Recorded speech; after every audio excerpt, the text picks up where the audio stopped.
what we're going to be doing, we decided to kind of showcase the Innovative Finance for Development case study, and Neelam and I thought the best way to do that is kind of structure according to kind of a more design thinking framework. So I'm going to define and ideate sort of the issue in the context of Child Fund, and then Neelam's going to talk about how we were able to implement, to execute that, and to prototype and test that in India, so to give an idea of the process that we use to do that. And I think that the big picture here of how we decided to do this, I'm going to really briefly explain why I was kind of retained by Child Fund to do this, but to really give an idea, building on day one, I think this is a critical thing, is that all the wonderful things that Ann-Mei Chang talked about on the stage last night, if you recall, I agree with 100%, but the question I think remains, how do you do that, right? How do you then take that incredible idea of vision, impact, and growth and make it happen within an organizational context? So this is simply one story, and I'm hoping that in the future there will be a lot of similar stories of replication throughout the Child Fund network to do that, okay? So I'm going to start defining an ideate, and basically my sort of half an hour or so, and we'll leave aside hopefully at least 15 minutes for questions, is I'm going to just talk a little bit about how I got involved at Child Fund, really briefly, and then kind of talk a little bit about the process we used for doing this. So I was about a year ago, no, more than a year ago, I started ESIM, the spirit of ESIM kind of looms large in the hallways, I think, here, because he's the one that kind of hired me to kind of, and working with the Exploration Working Group, a board subcommittee, tried to figure out how we could use innovative financing as a topic to integrate it within Child Fund itself. But I wasn't really given a specific mandate, except just to say that he needed to focus on Asia. That was his mandate. So within the Asian regional context, how can we kind of design, ideate, test, and prototype? He didn't use that language, but that's kind of what I was asking him to do. So once I got the approval from the Exploration Working Group, a board subcommittee, to do that, then we're able to kind of start to do this. So I'm going to describe more or less roughly about a year's process of work. And the real work, I really didn't get to meet Neelam until January of this year at a workshop we held in New Delhi. So this is really more or less between about a year's work, but really contracted. The real gut of the work was between January of this year and about June, we had a meeting in Bangalore in May of this year as well. So that kind of gives you an idea of the timeline that we use to do that. But the important thing is, so let me go through this in terms of, and I think definition is important because that's part of my mandate, is what do we mean by innovation, social innovation? What do we mean by innovative financing? And then why is it important? Again, some of this was already covered and you already know much of this. So I'm going to skip. I kind of curate the high points of it. And then I'll end it with idea of how do we, at least according in the context of India in the Child Fund case, how do we actually translate this idea of innovative financing and integrate it to Child Fund itself? So the first thing is about what are we talking about when we talk about innovation and social innovation? I think it's really important to keep in mind. And there are many definitions, but one that I kind of asked for the organizing committee about is innovation is significant positive change that delivers more value for money. Value for money is about finding the right balance between economy, efficiency, effectiveness. Now, it's a very operational definition. Now, I think a lot of people who study innovation would say that it's much broader than that. But in terms of Child Fund itself, we need to keep in mind that's the innovation definition we use. Social innovation is any solution that has potential to address an important development problem more effectively than existing approaches. Again, you could make it more radical. There's lots of different innovation, disruptive innovation, systematic innovation. So instead of trying to argue whether or not this is the right definition, I think this is a starting point that I use to look at how we could sort of integrate this into Child Fund. What is innovative development financing, or innovative finance for development? You've seen the monikers before, I'm sure. And I think that one way to think about this is think about it in context of what we mean by development financing and what we increasingly use is a term called blended financing. So the different development financing is kind of what we do, right? Raise money for development causes and we match them together. Innovative financing is really looking about additionality. How can we use additional resources? Now, again, is that the only definition of innovative financing? No, but typically when people talk about innovative financing, why we need it, it really talks about additional than what we have. So in the case of Child Fund, it'll be beyond sponsorships, beyond sort of the grants and sort of government approaches, what kind of mechanism do we need to have, to make it more additional than what we have? Blended finance is an approach that I would prefer to use than innovative financing, because sometimes when we use innovative financing, people get stuck on the word innovation. And I don't think that people tend to, why is it innovative? I always get this question asked. Blended financing basically makes it very clear that what we're trying to figure out is, if you're using traditional public sources, how can we blend in private? Or if you're using typically partnership approach, how can we blend in other approaches? So in some ways, that's a clear, I think, in terms of looking about this. And I think it's a clear idea of what we're trying to do here, which is you're trying to blend in different approaches and make this thing work. So it's almost like a recipe book where you a little bit of salt, a little bit of something else, and you put it all together, but how much you use it and what time makes a really big, important difference, obviously. The other important thing is the trend line of what do we mean by terms of blended. And I think that when you're looking at it, I think the best way to think about this is a spectrum, right? Traditional on the left-hand quadrant here is, is looking at philanthropy, right? Basically grants sort of approaches. And the far right-hand is purely private to do that. So blended financing somewhere in the middle. In other words, you might blend in for a little bit of financial return, but you maybe blend in a lot more social return. So is that idea of a mixed kind of hybrid return? That's kind of what the model that we use, is that there might be some cases where it would be no return, no financial return, but then if there's no financial return, then you need to really increase the social return. So the idea is that there's some kind of return. And this has always been the question of, well, what kind of return are we talking about? So hopefully when we get to Neelan's presentation, we'll talk a little bit about that in terms of what is the return that we're seeking from our investments. The other important thing is, why is this an important priority, which I think all of you recognize. And this is a very similar type of chart that Ann-Mei Chang used to do that. The important thing to keep in mind, I think, is that flatlining development assistance funds, everything else, private sector, remittance, which is the big thing, I think, that many development groups are trying to figure out. How do we tap into that? But we haven't really cracked that nut, I don't think, in any meaningful way. I've seen several approaches, but the important thing to the idea is that because there's a flatlining of traditional development funding, that we need to make it up. Either through private sector, whether through different kinds of approach to World Bank, whatever it means necessary, you need to figure out how to blend in those other additional funding that we need to have to do our work. The other important thing is about this gap that exists. And I think this is a chart that I put together for the board subcommittee.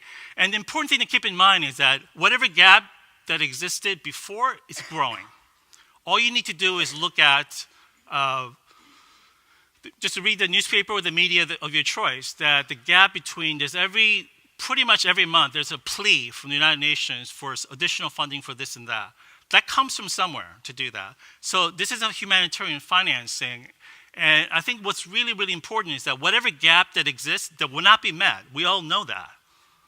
But the unmet gap is growing. So the problem is getting worse. So therefore, what can we do to make sure that to do our work, and some of you probably budgets may be cutting back, and so how can we do more with less, which is almost impossible, I think, in many cases. But this problem is not going to go away. So even if you don't particularly in favor of different approaches to financing, we don't have a choice. We need to think really radically differently about how we fund our work.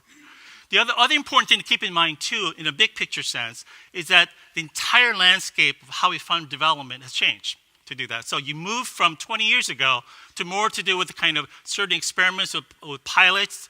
Then right around 2005, much more effort to engage in the private sector.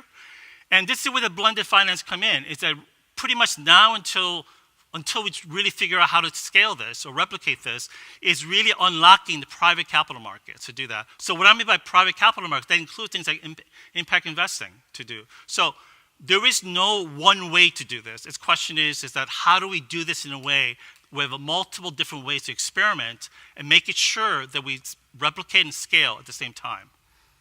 The other important thing is, how do we do this within ChildFund's context, right? This was my mandate to figure out. So I use the term translate as opposed to starting small or smallify. There's different ways you could describe to do this.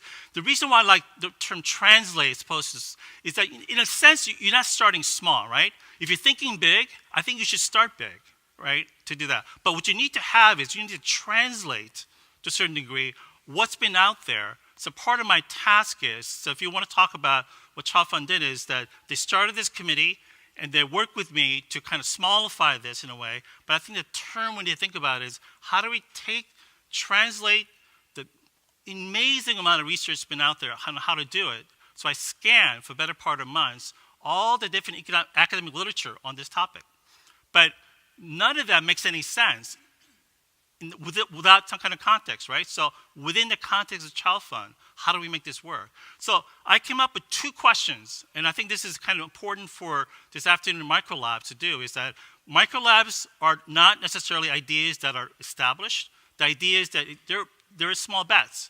They're making kind of smallified, if you want to use that term. But the idea is that you need to start experimenting and learning kind of the model that Ann-Mei Chang used to do that. So there are 2 questions, I think, that I kind of try to frame the conversation around how do we do this within ChildFund's context, right? Number 1, how should we think about innovative financing as an organizational challenge to do that? I mean, that sounds kind of maybe tautological in some sense, right? Of course, we need more money, we need different kinds of funding, but how do you do that? Because if you're going to try to take your strategy towards something else, then what are you not going to do anymore? In other words, how are you going to continue to do your work and build in additional measures to do that? So are you not going to ask people to double up their work? Are you going to assign people to do different things?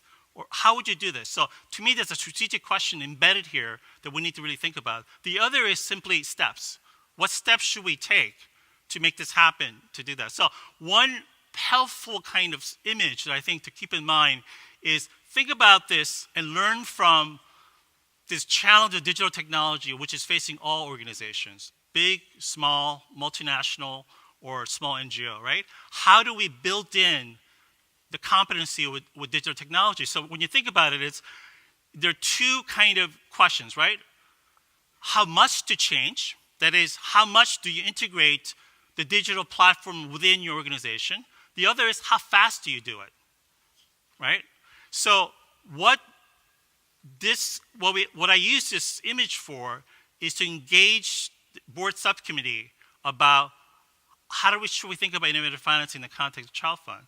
And one overwhelming sort of thing that people wanted to do is building agility. That was the one that the board subcommittee members wanted to do. In other words, they didn't want to take bold steps. That is, basically change everything to do innovative financing and stop doing certain core work that we're currently doing. So the question then became, using innovative financing as we know it, how do we build agility? That is, building competency to do that, but do it slowly, sort of surely, and also to measure and do all the things that Ann-Mei Chang in her book Lean Impact talks about to do that. But using innovative finance to build agility as opposed to trying to do other approaches and the one thing about making low-risk moves is that if you you can make a lot of low-risk moves, but you never actually fundamentally change anything to do that. So I'm not sure the one thing I slightly disagree with Ann-Mei Chang about last night is that I don't really think you need to raise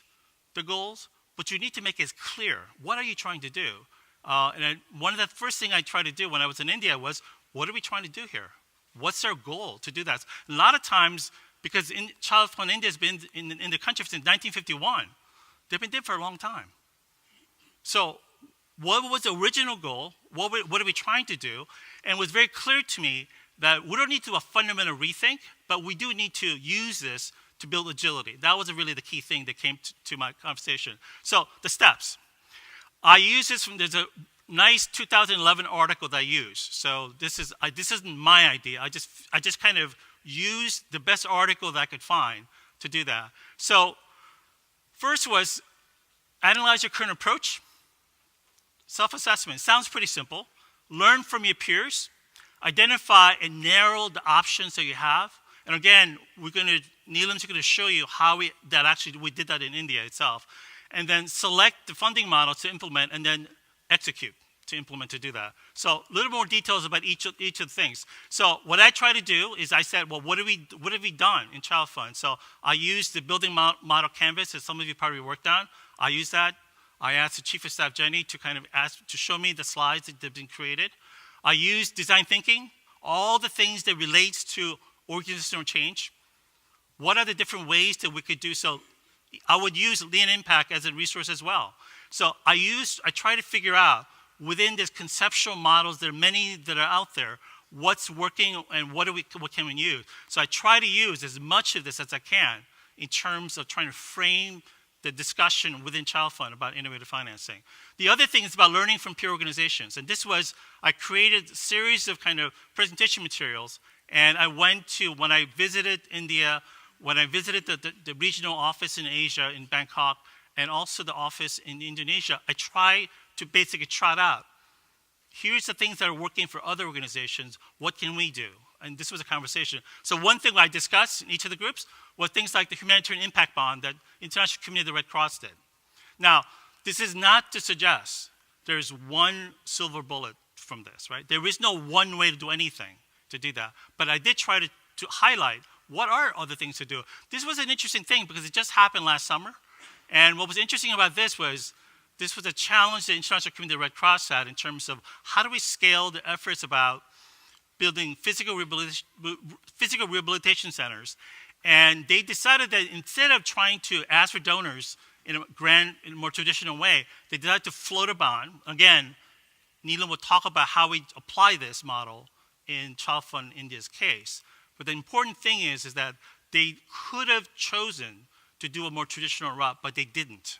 They said, let's experiment with this. So now they're going to use this to expand and replicate this idea. So I'm really hoping in the couple years' time, if I'm ever invited back, I'd like to see different examples, how this will work within ChildFund's network. The other important thing is the intermediary model. Again, Anne-May talked about this last night, and I think the different ways. Could we create within ChildFund some kind of a financing intermediate thing as a spin-off, as a possible wing, part of ChildFund itself, but separate from programs? I'm not sure, but it's a question that I have in terms of how to do this. Then we need to narrow the function, then all the options that we have. So there are many, many that we started from. So one option was, in India's case, and I'm going to start transitioning to India itself, is the reason why India made so much sense. So this was a slide, part of a presentation that McKinsey gave. This was a great workshop that Neelam organized for us in January of this year in New Delhi. And why India just stood out was not just because we're happy to have the workshop in India, but it had both mature or maturing financial market and then people living in poverty. So you needed both. And clearly made sense to me that you might want to start in India in places to do that. But if you use a different matrix, what about degrees of mobile phone penetration, right? Then you might look at it differently. So because not every country is going to have an emerging financial market, right? So you need to use a different matrix to do that. So what happens if you decide that in lieu of a financial market development, you have to think of mobile phone technology to do that? So certainly in sub-Saharan Africa, it makes, to me, is a great sort of test case to think about, is how do you then build in the mobile phone piece into that? So looking at mobile finance, could we do this through the phone system? Because currently there's lots of financial markets that are underdeveloped to do that, right? The other thing that I want to have a cautionary note that I think is really important to keep in mind too is that I think what day one highlighted for me was the potential. All the great things that is already happening, and hopefully day two talks about the possibilities, and hopefully tomorrow we'll talk about kind of narrowing the options a little bit in terms of identifying what steps to take. But I do think I have two levels of cautionary note. The first is, yes, we need implementable, scalable solutions, and they exist. But number one, how long will they take to do? Do we have the resources to make it happen? The other important thing is that we cannot confuse impact the organization can make on our own versus working with other, collaborating with other groups to make a more of a systems impact. Because oftentimes when people hear about impact, I feel like there's no way you could do that on your own, right? You kind of have to wait until things happen. So as an example, this is kind of a slide that is actually being very popular in kind of development circles, which is how quickly things could happen. The picture to your right is a picture taken in Fifth Avenue, New York City in 1900, and it talks about basically lots of horse carriages. 13 years later, more or less the same street, that complete turnover. More cars, almost all cars, no horse carriages, right? The idea is that sometimes change happens very quickly. Artificial intelligence, I'm amazed, for instance, how quickly voice activation. I just bought a new car, a Subaru Crosstrek. I'm not promoting the car at all, but the last time I bought the car in 2002, which was that long ago, now fundamentally it's not a car anymore. It's a computer on wheels. You know it. The first thing that the person did was to sync my iPhone with the car, or asked whether it could do that or not. It's not a car anymore. It's complete different types of transportation vehicles. So in some ways, from 1900 to 1913, there's a complete change that happened. Then for about another 100 years, nothing really happened because the internal combustion engine there hasn't really changed.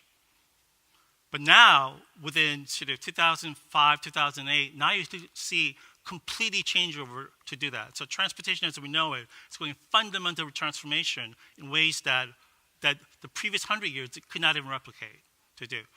But the other challenges is development is, this was a kind of a, I do a lot of work in energy and climate change. So this is kind of a shot from World Bank use to highlight energy poverty issues. So if you look at North America, Europe, then you look at parts of Africa mostly. North and South Korea is interesting because if you look at South Korea all lit up, then you look at North, it's blank, right? It's someone to do that. It just the lights are showing, basically people have using electricity now. So this shows you, as of 2010, 2011, you don't need to make a dramatic case that energy access to electricity is a problem in sub-Saharan Africa. You could just look at one image. You can tell to do that. But I could also tell you that very little has happened until, let's say, 2000. So through various social ventures, some of the organizations I funded through organization, that in Kenya, as an example, access to energy and electricity has dramatically gone up to do that. From like 20% to last time I looked at was 70% to do that. It's access, it's not use to do that. So this is the reality that we live in. Sometimes, as much as you would like to, it happens very slowly. The other thing, critical, related question to me is that when we're talking about funding social innovation, I feel like sometimes people are talking about funding social movements. The reason I say that is because Bridgespan did a nice report talking about how long does it take for any change to happen at scale.